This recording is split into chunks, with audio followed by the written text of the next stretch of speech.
Greetings, everyone. Pete Pardo here from Sea of Tranquility. We've got a very, very special interview here today. We've got the two founding members from Chattanooga, Tennessee, progressive rock veterans, Glasshammer. We've got Steve Babb, who might be here or there. I'm not sure how you're seeing him. I think either down below or up above.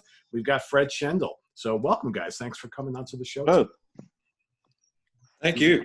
We were just talking how we haven't seen each other like in person or anything since like 2003 at Nearfest, which is Christ, almost 17 years ago, a long time ago. And just everybody's been reminiscing about the old Nearfest days. And I went to the first 7 years and you guys played. You guys were terrific and just a really cool vibe. And I think you guys have been lucky to have been part of this kind of whole cool progressive rock renaissance now for the last almost 30 years now. So, congrats on all of your achievements and the new album and all that kind of stuff. So in saying that, 19 studio albums, right, in 27 years. Yeah, I think so. That sounds right. How do you guys manage to do that? So maybe you can talk a little bit about kind of the early formation of the band and how you've managed to kind of keep this train going all these years and to kind of keep it interesting for yourselves, the people who have been in and out of the band, as well as the listeners. I'll give you a little on the beginning, and maybe Fred can tie up the end or the last few years. But we started as just the two of us, and we invited some friends. And you mentioned the progressive rock renaissance, and that was the plan. I think even a couple of years before we got to record together was we wanted to be if we didn't start the revival, we wanted to be a part of it. And I just always believed it would happen. And so that was kind of our love. We played a lot of different kinds of bands, but prog rock was what we wanted to do together. And the first album was done with just a few friends that came over and helped. And actually, we never expected anyone would ever hear it or like it. And it took off immediately.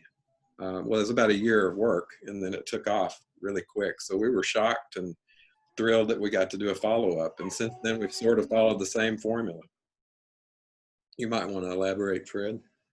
Yeah, well, I think part of the longevity stems from the fact that early on we went ahead and kind of bundled recording our own material in with opening up a studio. So we kind of always have had a facility available to do it. And we don't have to go to outside sources to actually do what we do. So that's helpful. We can kind of make music whenever the inspiration hits us. And I think the other part of it is simply that early on, we never really decided to lock ourselves into any specific sound.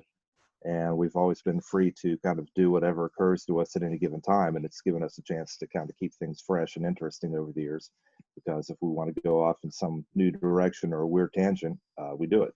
And luckily, it seems like our fans are generally happy to go along on whatever kind of weird sidetrack that we decide to go off in musically.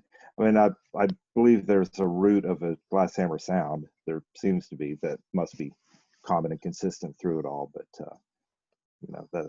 that's been a big part of it. Is it stays fresh and interesting for us.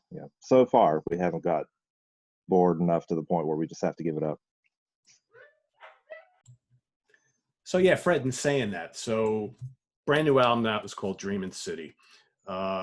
Can you talk a little bit about, there's obviously some, to me anyway, some stylistic changes on the brand new album. You got another concept on the album. Can you talk a little bit about the story behind the album, how this came about, as well as like some of the different sounds that are going on in this album? I mean, there's some like kind of heavier elements to this record. And I think I hear some Russian spots, which we've never kind of heard from you guys before, maybe not as much of the big, bright symphonic sounds, although they're there on this album. So was that like kind of done intentionally to kind of change things up a little bit? Did it just happen organically? So maybe you can talk about the new record and kind of all the things that happened that kind of made it the way it was. And I think it's a very successful record too. No, I think it was very intentional.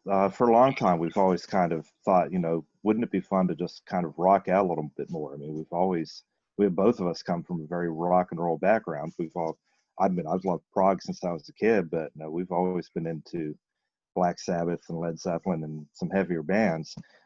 We never wanted to go kind of what's developed into more of a prog metal kind of thing, because I don't think that we would sound very authentic doing it. And I think we were always a little scared to kind of go in a bit of more classic rock riff oriented kind of thing, because I think, you know, we were worried that it wouldn't be prog enough and people might jump all over us for it. But at this point, you know, this far into our career, I think we just decided that we were going to do a rockin' album that was fun and hopefully people would like it. And it turns out they actually really have. It was a good idea. If Steve wants to pick it up. Well, yeah, I mean, and we both talked about it. It kind of hit us both at the same time. Fred said he was feeling a Rush vibe, and I was A-okay with that. And I wanted to kind of dabble in a little, some space rock. I can't say that I'm particularly a huge fan of the genre, but I like some of the sounds that are used. And I think some of the things, sometimes what happens when, especially when I try to emulate some sound or genre, I fail miserably at it, but in the process, I've created something that sounds different. So, yeah, but the object was to kind of carry on with some of the Tangerine Dream sounds that we had done on Chronomonaut, the previous album, and then just kind of get a more rockier vibe with a cool concept behind it. And that's the direction we're going to be going, at least on to the next album. We've already started writing, and we love what we're doing right now. Really happy with it. Yeah, to some extent. Oh, go ahead. Go ahead, Fred. No, go ahead. I was going to say, we've always kind of, from time to time, I think, gently tried to appropriate sounds from bands that we've loved that we kind of feel maybe don't really sound the way that they used to sound anymore. So maybe it's kind of fair game to sort of gently kind of remind ourselves of what they sounded like in ye olde days and kind of sneak some of that in there. In this case, yeah, we actually, I think, both looked at each other and said, wouldn't it be kind of fun to do an album that has a vibe of Farewell to Kings or maybe that era kind of Rush? And of course, obviously, it's that actually wound up just being a small part of what the whole album turned out to be, but it's certainly in there. And that was kind of the jumping off point, was let's just, you know, with hopefully without being too overt or plagiaristic about it, kind of grab some of those sounds and use that as a jumping off point. So that plus the space rock plus synthwave kind of all adds up to. I think I said in my review, I think I mentioned like 70s Rush with Tangerine Dream, Hawkwind, and a little touch of Yes thrown in for good measure. Yeah, I mean, that's pretty much exactly it, really. Right? And I will say, you brought up a good point, Fred. I will say I must have said this probably 3-4 times on past albums of yours, that this is the album, and I'm talking about a bunch of them, that Yes should be making these days and aren't. So if you're screaming for or crying for and just dying for a Yes album the way Yes sounded back in 1975 or 1974, Glasshammer's doing it right here. It's like, and again, you mentioned the old giants who they don't make music like they used to. Well, why don't we make something like what it would have sounded like if they made an album like they used to? So whether that's good or bad, I don't know. But I know myself as a big Yes fan, I got plenty of satisfaction out of listening to your albums all those years because they ticked all those boxes of stuff that I was missing from those guys. We grew up, I think, as fans of groups that changed drastically in the 80s. And we didn't change with them, for instance, because I think we came along after the crest of the wave, so to speak. I mean, I didn't really dive into progressive rock so much till the late 70s, and it was practically over by that point. So we were kind of like, as a Rush fan, I was into everything up to Hemispheres and Moving Pictures and things like that. But past that, I wasn't so much a fan. So for us, I think for Glasshammer, it's always been kind of nostalgic. All of our stories are nostalgic. The sounds that we try to evoke, or it's trying to tickle that thing from that we felt when we were kids, So yeah, that's what we're doing. A grown-up version of that now. So you guys are known for concept albums. You've done quite a few of them in your career, just a couple, right? Could you talk a little bit about the story behind the new album?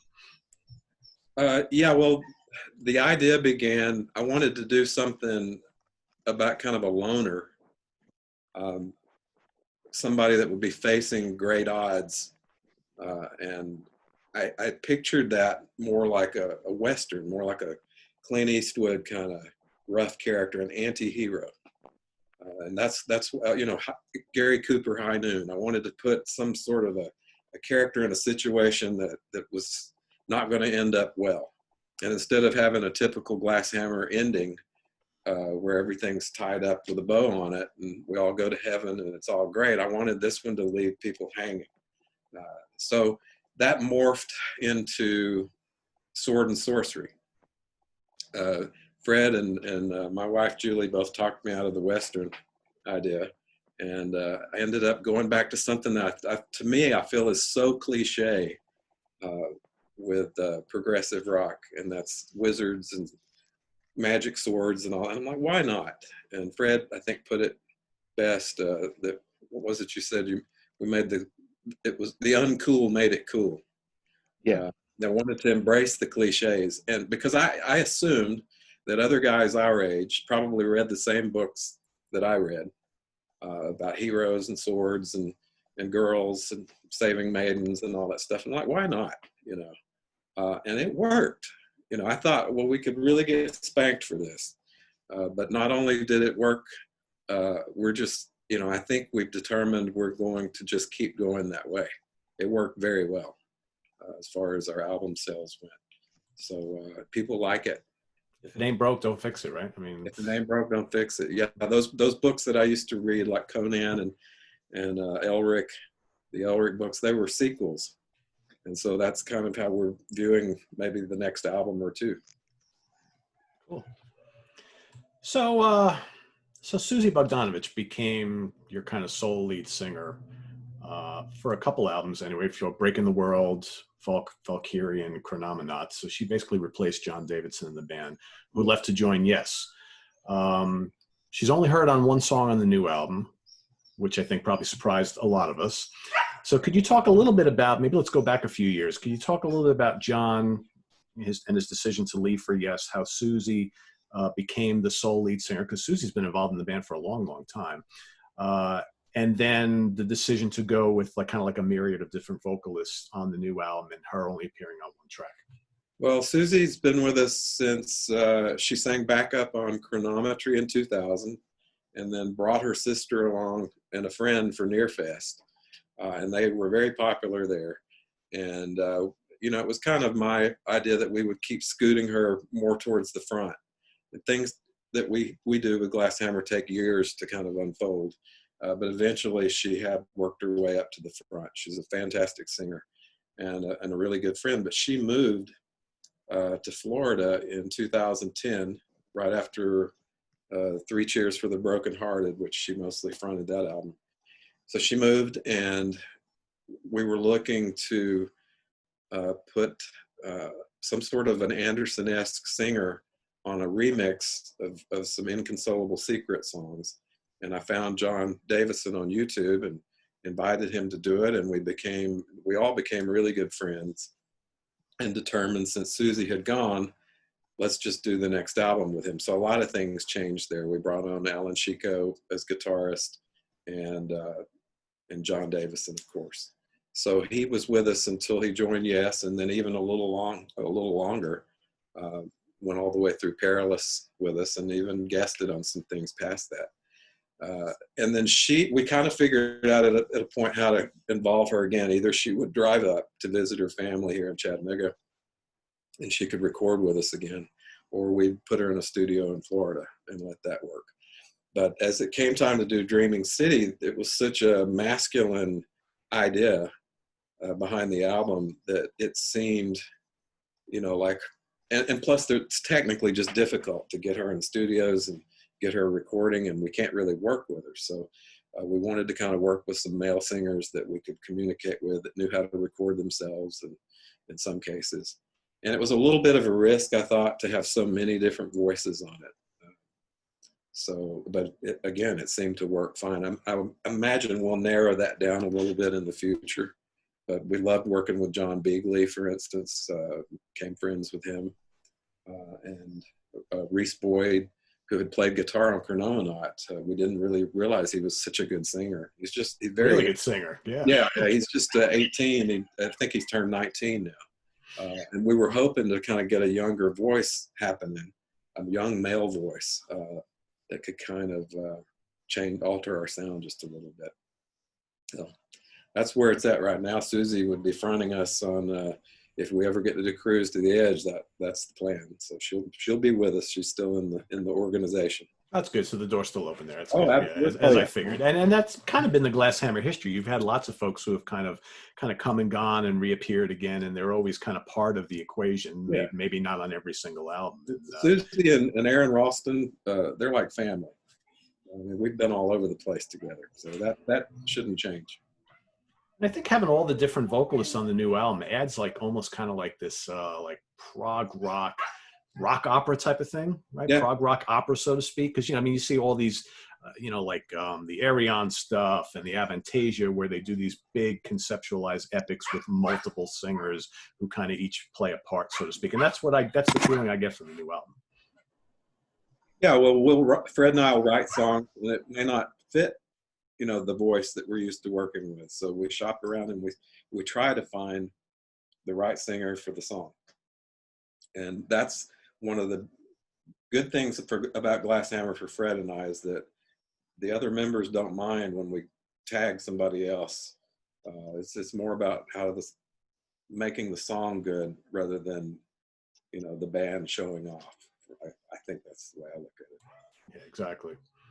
So you guys don't historically not much of a live band. You've played your share of shows here and there, and COVID-19 notwithstanding, in a perfect world, would you guys like to be out there playing a little more often? And but in saying that, are the kind of select shows that you do, is that satisfying enough for you? I know you both have lots of other things going on. So like, can you talk a little bit about like kind of the live environment and what that means to Glasshammer, past and present?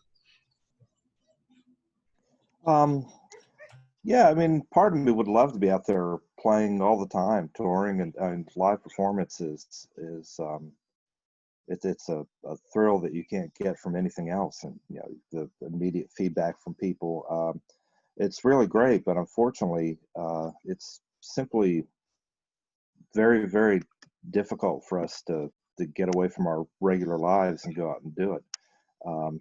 There's only so many venues available out there in the world to go out and do what it is that we're doing. And I think we just try to hit the major ones, but we have to close down the studio and leave our families, and it would be a very difficult proposition to go off and just try to tour Europe for a month or something. We talk about it all the time. How can we, especially getting overseas, and try to do some dates and play for people over there, but logistically it's a very difficult thing. But I would love to do it. But I don't know, Steve. Well, I mean, on the downside, we both realized that we would be a much better, tighter live band if we did more shows.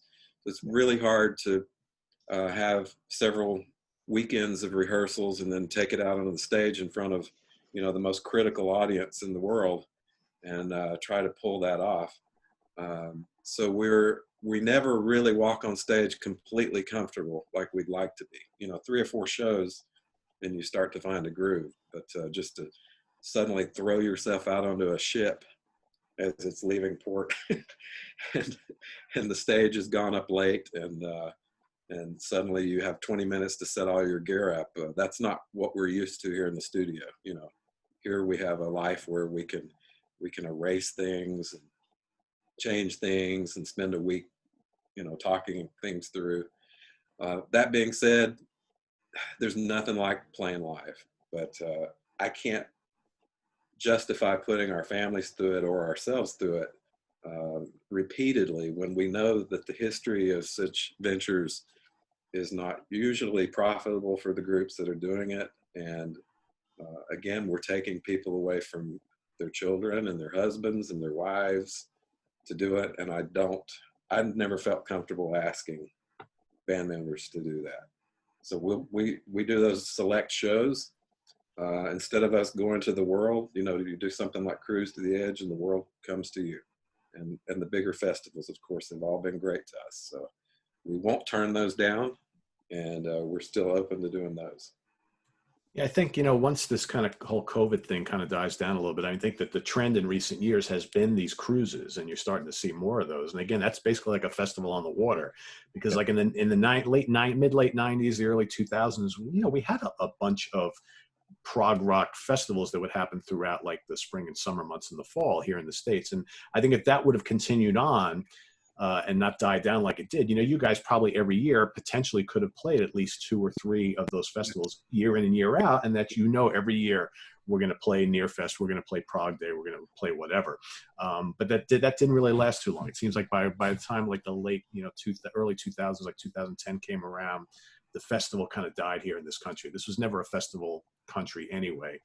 That's more like a European thing. But I think now you're starting to see these cruises. So hopefully we'll see more of those. And I mean, would you be satisfied with that? With knowing that like maybe every summer you guys would get booked on 2 cruises? That's your live dates for the year. And Oh, absolutely. that's okay. Yeah, right. That's Yep. okay. Yeah. Happily. Yeah. So we'll see what happens, right? I mean, I guess we're gonna have to wait till 2021 to see if that's going to be It looks that way. Yeah. Yeah, exactly. So I want to kind of circle back to something we talked about early on here. So we talked about the early '90s progressive rock renaissance. So by like 1990, 91, 92, prog really wasn't much of a thing. You had like a couple of the bands holdovers from the '80s, like IQ, Marillion, Pendragon, and Palace, who were still kind of doing it, right? Still had a little bit of a loyal following. But then, you guys, Ekelin, the Flower King, Spock's Beard, Anglo-Guard. I mean, those are some of the more notable ones. All of a sudden, are starting to get people talking about this kind of like new brand of prog. So if you go back in time then, did you think that in 2020 you'd still be here with 20 albums under your belt and a loyal following and just still having these conversations? What were your expectations back then, and have they been met here today in 2020?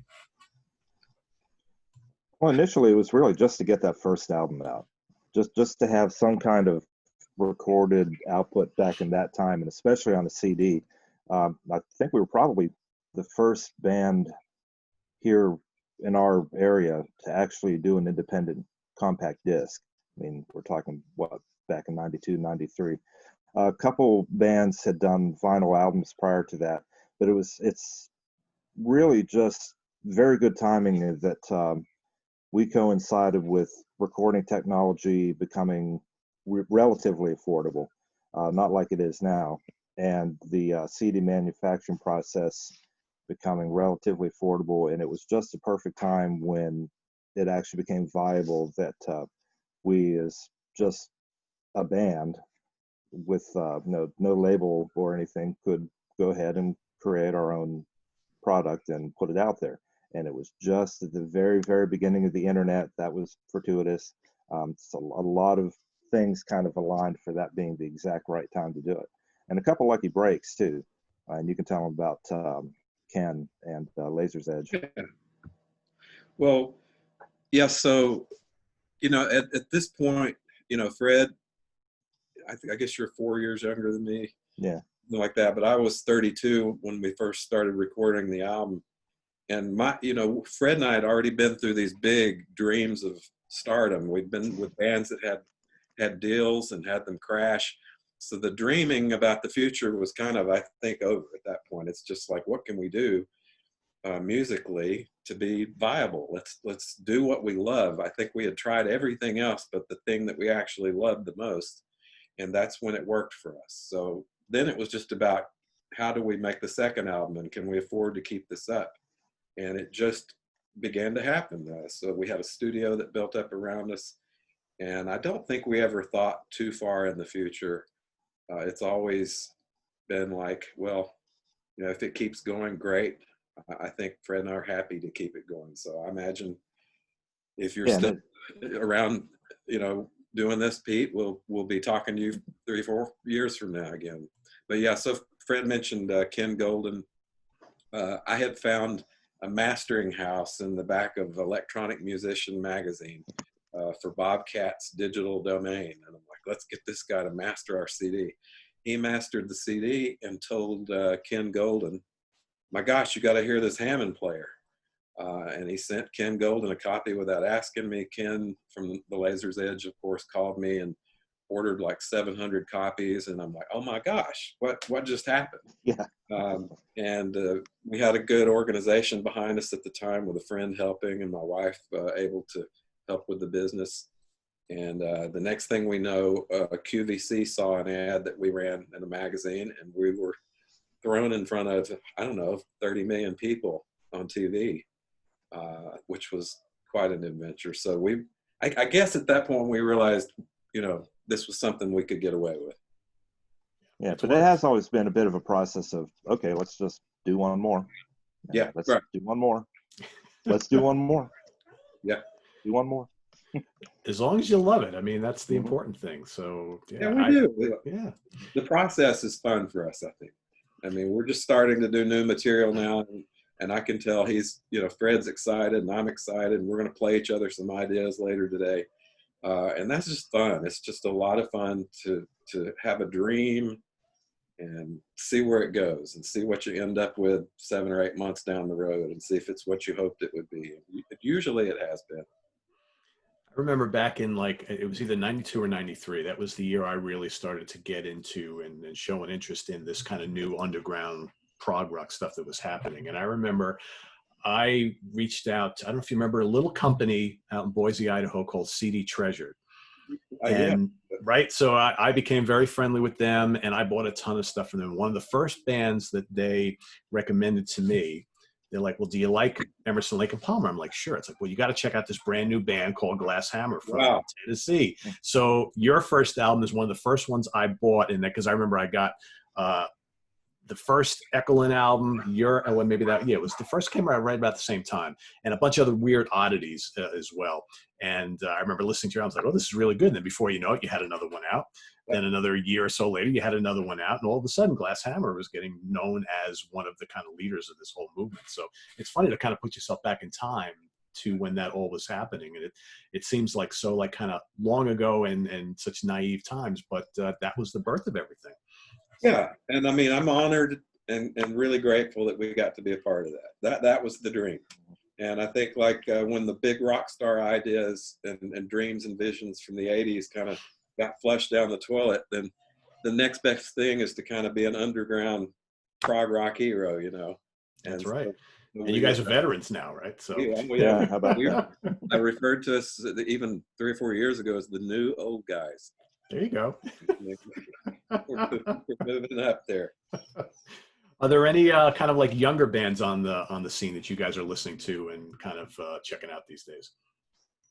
Yeah, there's a couple. There's some bands that we like that we've actually had some contact with and interacted with. There's Eden Song, great, but they're not real prolific, unfortunately. But I think they've done 2 albums in 12 years or something. But they're both great. It's quality over quantity. And of course, we had a couple of those guys guests on the last album. Evership is a very cool young band. I don't know who else.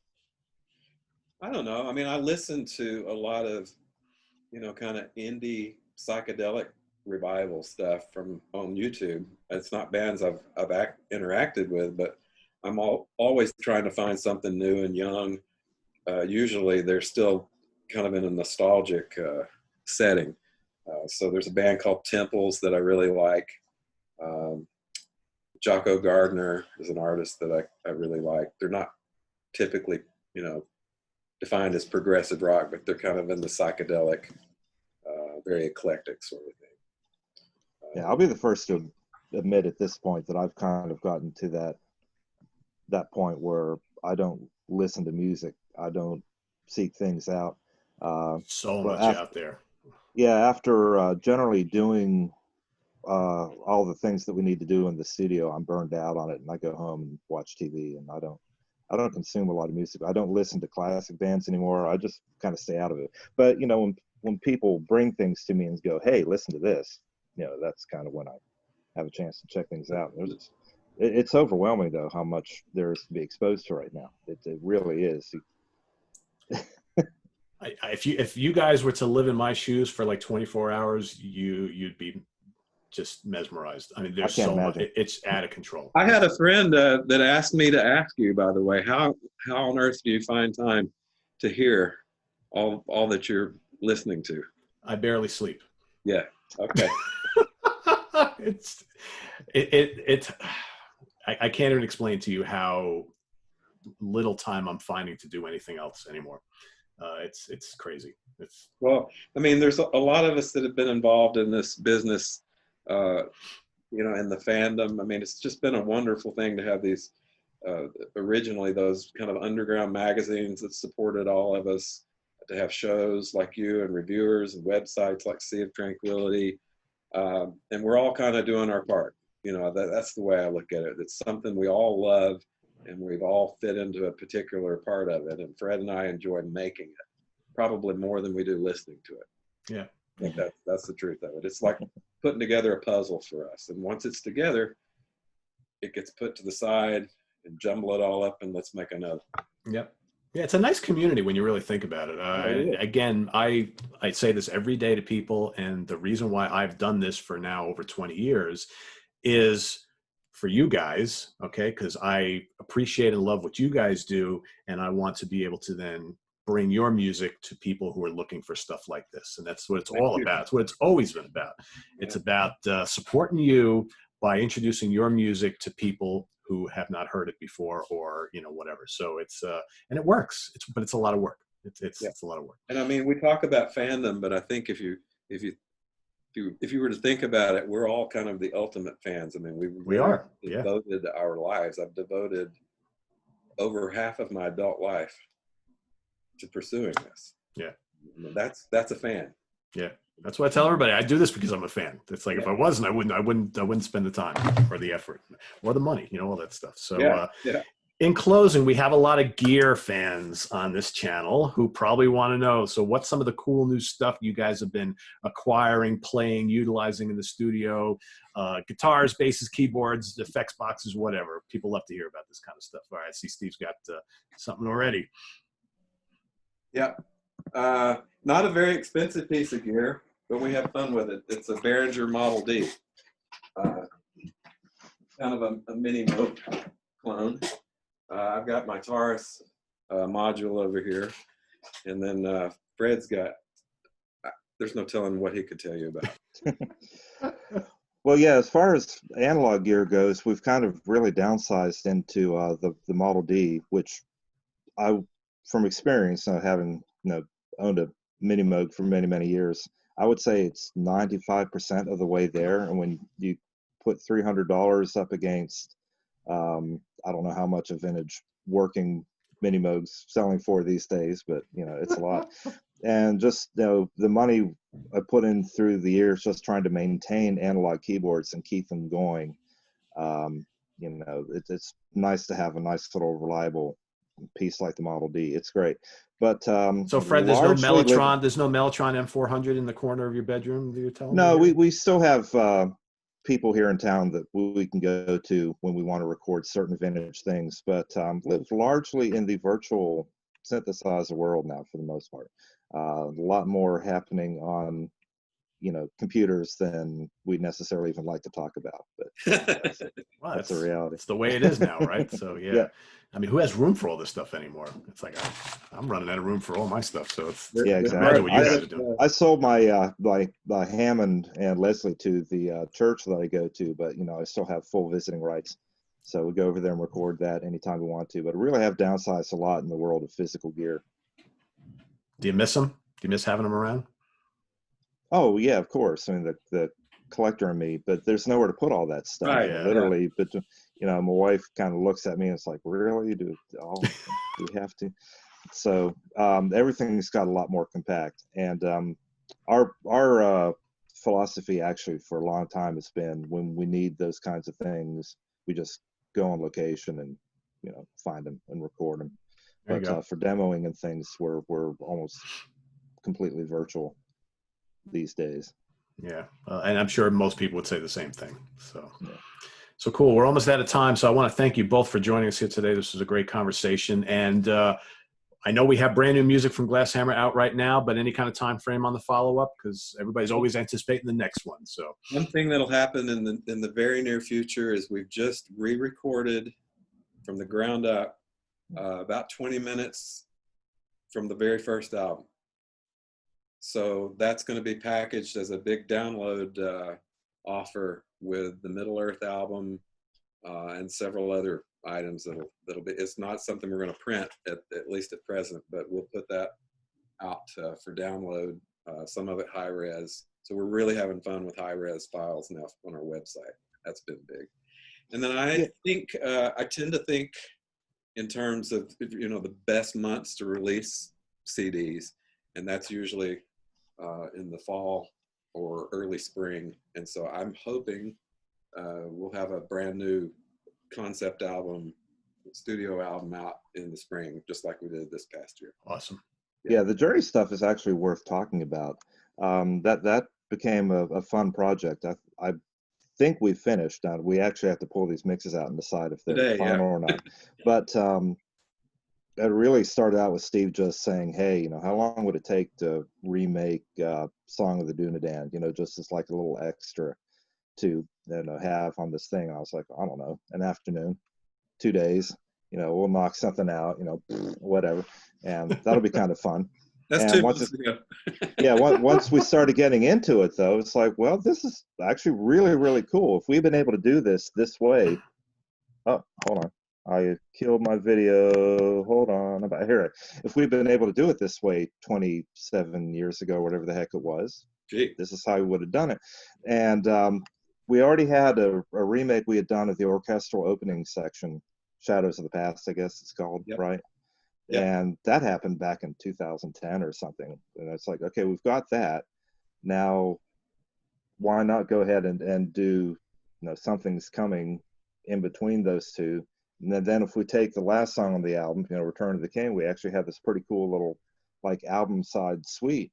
And it wound up taking, 4 or 5 weeks to put all this together. We just kind of kept going at it and tweaking it and, trying to kind of bring it up to the standards of Glasshammer of today. And I really, really like it. And I got to the point where